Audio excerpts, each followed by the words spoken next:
They laughed when I dumped 400 live crawfish into a dried-out pond in the summer of 2019, on land my grandfather left me, in a county where everyone said that pond had been dead for 11 years. I had $1,800 left in the bank, and a man in a gray suit offering me $240,000 for 86 acres by Friday. If you're watching this from somewhere your family still owns dirt nobody else understands, tell me where, and hit subscribe before the first crawfish hits the water. 3 things were happening to me at once that summer, and I need you to hold all 3, because none of them resolved quietly.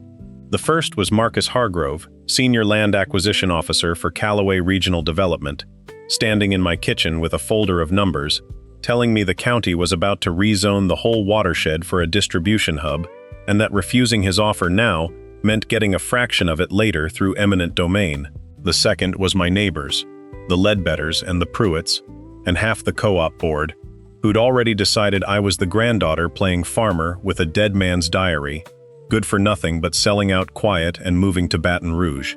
The third was the pond itself, 11 years dry, cracked into gray plates like old skin, and a leather ledger on my kitchen table, with my grandfather's handwriting in it, 3 words underlined twice: "Crawfish don't lie." My grandfather, Emile Boudreau, worked this land for 51 years before a stroke took him in his sleep in March of 2017, 2 years before Hargrove ever set foot on it. He never called himself a farmer, he called himself a watcher. The ledgers he left behind, 11 of them, cracked leather, water-stained at the corners, weren't diaries in the way people mean that word. There wasn't a single sentence about how he felt about my grandmother, or about losing my mother young, or about being alone out there for the last 6 years of his life. Every page was rain totals, soil temperature at 6 a.m., which corner of the property flooded first, when the herons showed up and when they left, what the cicadas sounded like the year before the drought hit, and what they sounded like the year after. He wrote the way a man writes when he trusts the land to keep the parts of the story that matter, and doesn't waste ink on the rest. I read those ledgers by lamplight for 4 months after the funeral, before I understood he'd left me an instruction manual, not a memory box, and even then I didn't understand what it was instructing me to do until the pond came into it. The pond had been Emile's obsession the last decade of his life, though nobody in Iberville Parish would call it that to my face without smirking. He'd raised crawfish there for 18 years, a modest operation, 1,200 pounds a season sold to a processor in Henderson, until 2008, when a chemical runoff event from a cannery upriver killed the whole population in 4 days. He never restocked it. Instead, for 9 years, he wrote about the pond like it was a patient in recovery. Soil pH readings, decomposition notes on the dead crawfish shells he refused to remove for the first 2 seasons, observations on which native grasses came back first along the banks. Everyone thought he'd simply given up on the pond and let grief and stubbornness dry it out. The ledgers said otherwise. The ledgers said he was running a 14-year experiment on soil regeneration through decomposition cycling, and that by the time he died, according to his last entry, dated 11 days before his stroke, the pond bed was, in his words, ready sooner than anyone will believe, including me. Hargrove didn't know any of this when he first drove up my gravel road in his rented Lincoln, wearing shoes that cost more than my truck payment, shoes that sank half an inch into mud he clearly hadn't planned for. He introduced himself with a handshake that lasted 2 seconds too long and a smile that had been practiced in a mirror. "Miss Boudreau," he said, "I want to be straight with you because I respect what your family built here." Then he set a folder on my kitchen table, the corners perfectly squared, and told me Callaway Regional wanted 86 acres for a logistics hub, anchoring a planned distribution corridor off Highway 415, and that $240,000 was, in his words, generous, given the state of the property. He said, "state of the property," while looking directly at the dry pond through my kitchen window, like it was evidence in a case he'd already won. I told him I'd think about it. That was the whole sentence. I don't repeat myself twice in a negotiation, and I didn't repeat myself then. He left a business card on the table, cream cardstock, embossed letters, and told me the offer stood for 30 days, after which Callaway would explore other avenues, which everyone in that parish understood to mean rezoning hearings and eminent domain filings, dressed up as public infrastructure necessity.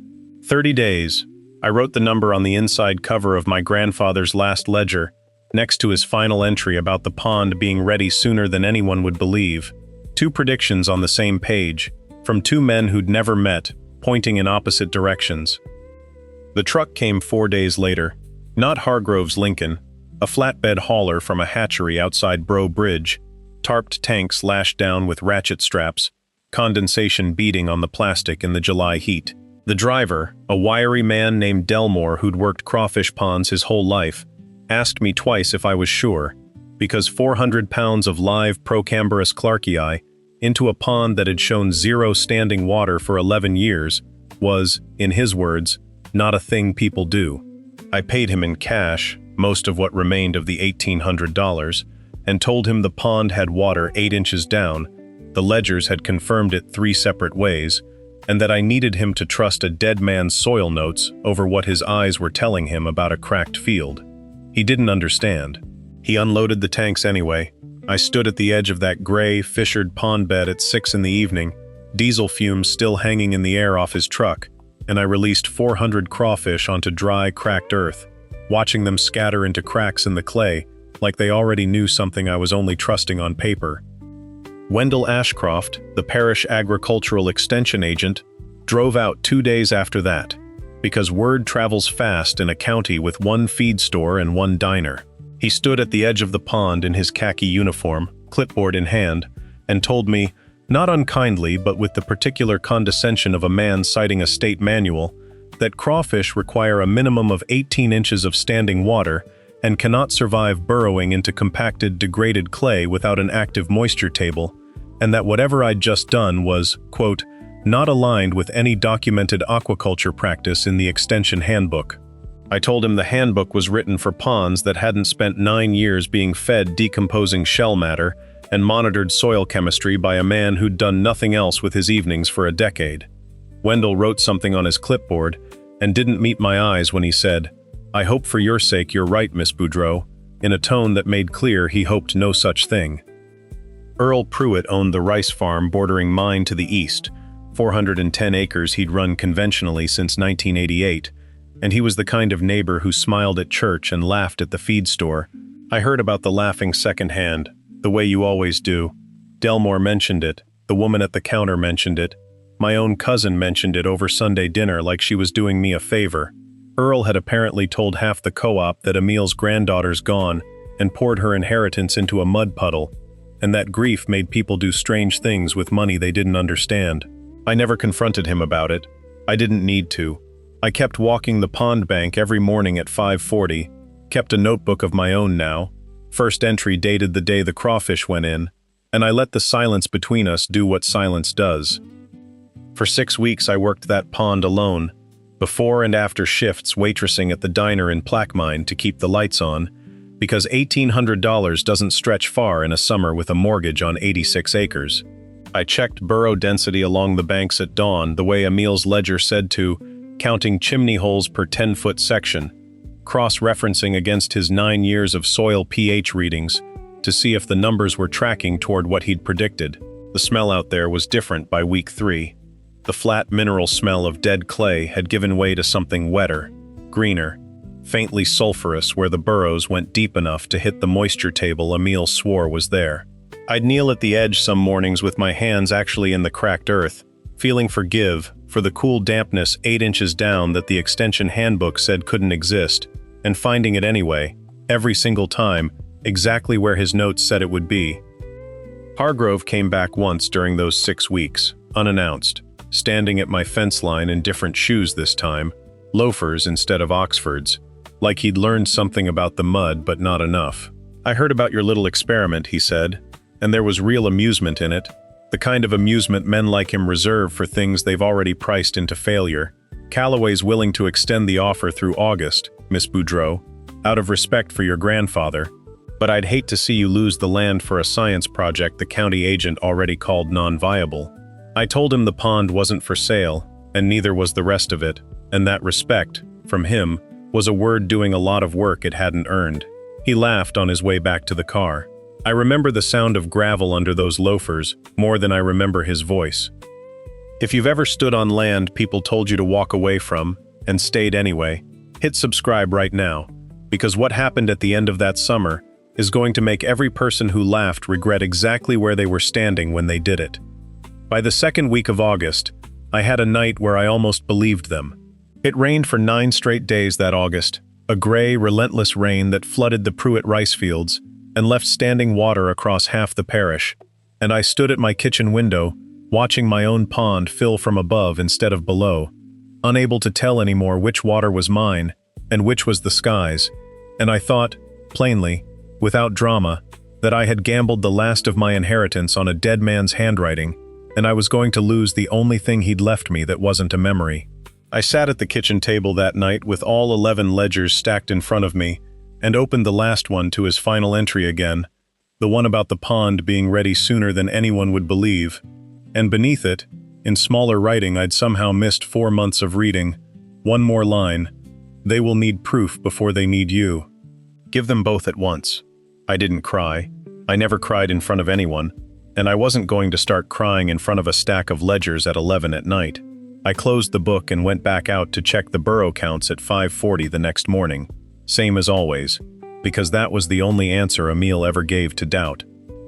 The betrayal, when it came, wore Earl Pruitt's face, and came through his son-in-law, a junior attorney at a firm Callaway Regional retained, named Preston Yates, who showed up at the parish co-op meeting in September with a printed map showing voluntary consolidation zones, a euphemism everyone understood immediately, for land the corporation expected owners to sell without a fight, mine outlined in the same red as 3 actually condemned parcels near the highway.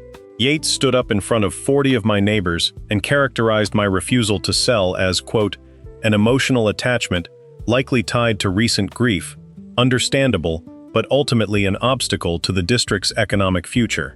Earl nodded along in the 3rd row. Wendell Ashcroft sat 2 seats down from him, clipboard on his knee, saying nothing, which by then felt like its own kind of statement.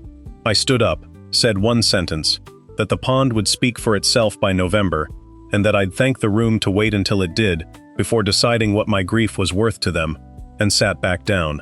Nobody laughed that time. That was new. The proof arrived from a direction nobody in that co-op meeting had priced in: drought. Not on my land, on everyone else's. The 9 days of August rain turned out to be the last real rain Iberville Parish saw for 11 weeks, and by mid-October, the region was in what the state called a moderate to severe agricultural drought, the worst since 2011. Earl Pruitt's rice fields, dependent on a conventional irrigation draw from a canal system that dropped below intake threshold twice that fall, lost an estimated 31% of yield on 410 acres. 3 other conventional crawfish operations in the parish, running standard pond flood cycles that required constant water input, reported harvests down by nearly half, with 2 processors in Henderson cutting buy prices because supply volume collapsed across the district. My pond, fed by the moisture table Emil had spent 9 years coaxing back into that soil, never needed a drop of supplemental water the entire drought. The crawfish didn't just survive. They thrived in ground that held its own water while everyone else's engineered systems ran dry, and by the first week of November, when I pulled my first traps, I counted an average of 31 crawfish per trap across a 60-trap line. A yield density Delmore, back out to help me haul, said he hadn't seen in a natural pond in 15 years of hauling for hatcheries 3 times my size. Hargrove called that first week of November, not Marcus Hargrove the acquisitions officer voice, but a different register entirely, careful, almost polite. Callaway Regional's distribution hub project, it turned out, had been quietly counting on cheap regional crawfish and rice supply contracts to anchor a food logistics tenant they'd already signed, a tenant now threatening to walk after seeing drought-driven price spikes and supply shortfalls across every conventional operation in the corridor. He asked, this time, if he could come by. I said he could come by the pond, not the kitchen, at 10 on a Saturday morning, in front of whoever else wanted to be there, because I'd learned by then that some conversations only mean something with witnesses. By that Saturday morning, word had spread the way it does in a one-diner parish, and the pond bank held more people than I'd seen at my grandfather's funeral. Earl Pruitt came, arms crossed, saying nothing. Wendell Ashcroft came in his khakis, clipboard back in hand, though this time it looked more like armor than authority.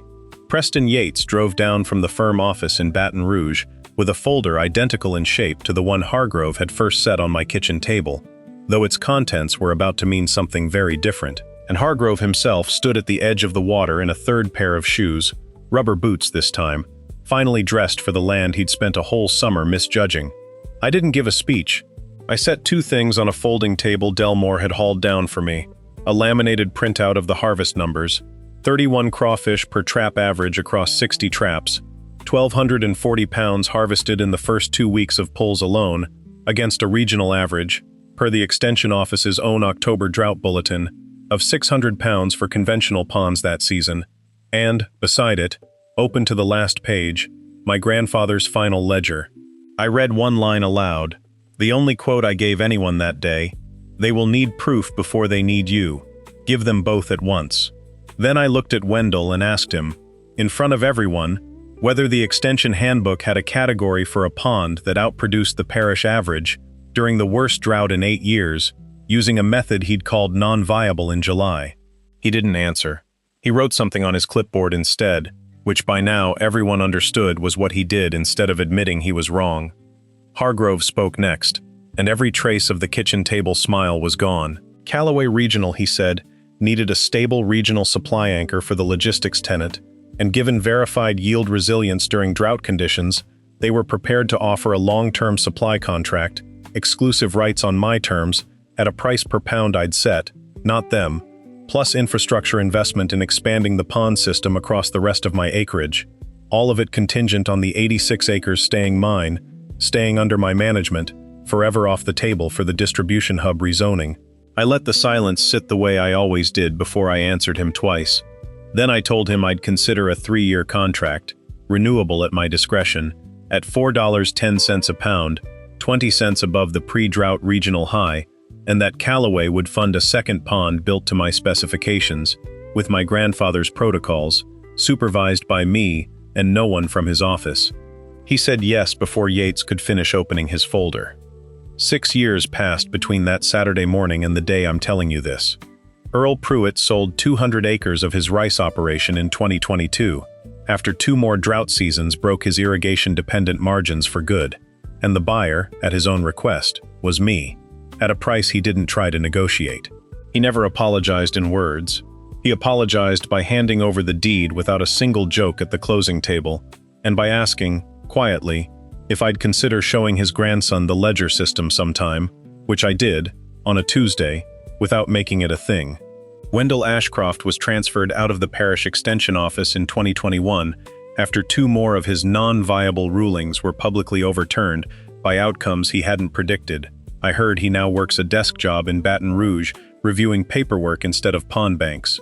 Preston Yates left Callaway's outside counsel roster within a year, and Marcus Hargrove, to his credit, stayed on as our account liaison for 4 years, learned to read a moisture table without a clipboard, and personally recommended 2 more struggling operations in neighboring parishes reach out to me directly, rather than sell to his own company, the same man who once called my life's work a science project, standing at my fence line in his 4th pair of boots, asking permission before setting foot near the water. I never expanded past 412 acres, never franchised the method, never sold rights to a hatchery chain that offered, twice, to license Emil's protocols under a corporate label. I run 3 ponds and a rice rotation now, 61, and I still walk the banks at 5:40 most mornings, though my knees complain about it more than they used to. 2 months ago, I handed the newest ledger, my 4th, to my niece, Colette, 17 years old and sharper about soil than I was at 25, and told her the only rule that ever mattered in that family: write down what the land does, not what you wish it would do, and trust it longer than anyone around you is willing to. She asked me if I was ever really sure, that first summer, standing at the edge of a dry pond with a truck full of live crawfish and $1,800 to my name. I told her the truth, that I wasn't sure, not once, not for a single day of those 6 weeks. I was just willing to be wrong for longer than everyone else was willing to laugh. What would you have done, standing at the edge of that pond, with everything you had left writing on a dead man's handwriting? There's a detail I left out of that first morning with the crawfish, that I think about more than almost anything else from that summer. Before Delmore even opened the tank valves, I'd already gone out at 4 a.m. with a trowel and a mason jar, digging test holes along the eastern bank exactly where Emil's ledger marked highest clay porosity, checking one more time for the moisture he swore was 8 inches down. My hands were shaking, not from fear exactly, more from the particular exhaustion of believing something you can't yet prove in front of anyone who matters. The clay came up dry and gray at 4 inches, dry at 6, and at 8 inches my trowel hit a resistance that gave way to something cooler, darker, faintly damp against my palm when I crumbled it between my fingers. I sat back on my heels in the dark, diesel smell already drifting up the drive from Delmore's idling truck, and I laughed. The only time that whole summer I let myself laugh out loud, alone, where nobody could see it and call it foolish. The 6 weeks of solitary work between release and rain were not, if I'm honest with you now, purely methodical. There were mornings I skipped the diner shift I couldn't afford to skip, because a chimney hole count that looked 12% lower than the previous week's reading felt, in that moment, like the whole inheritance slipping through my fingers. There were evenings I sat on the tailgate of my truck with a thermos of chicory coffee going cold, rereading the same 3 pages of the ledger looking for a reassurance Emil never intended to give, because reassurance wasn't the kind of thing the man wrote down.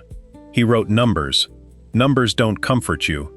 They just eventually agree with you, if you were right, and that agreement takes longer to arrive than most people can stand to wait.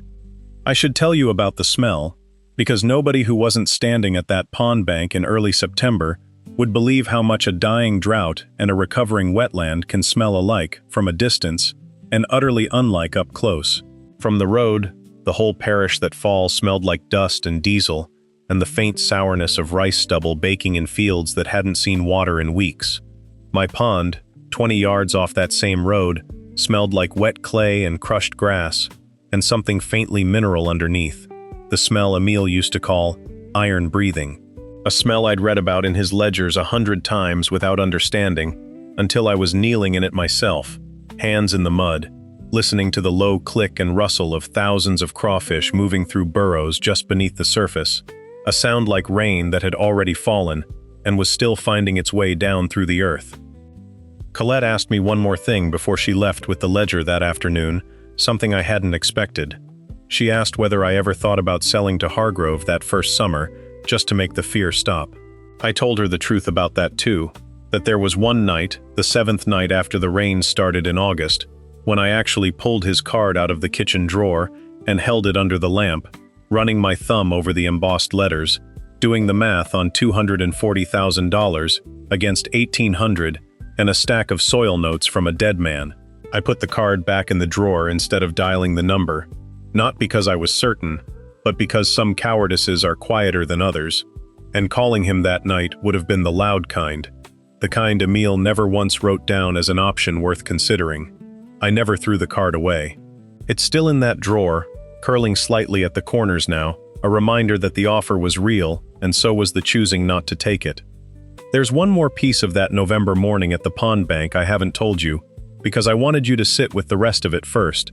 After Hargrove agreed to my terms and Yates finally closed his folder without ever opening it, Earl Pruitt was the last one still standing at the water's edge, everyone else already walking back to their trucks. He didn't say congratulations. He didn't say he was sorry. Not yet.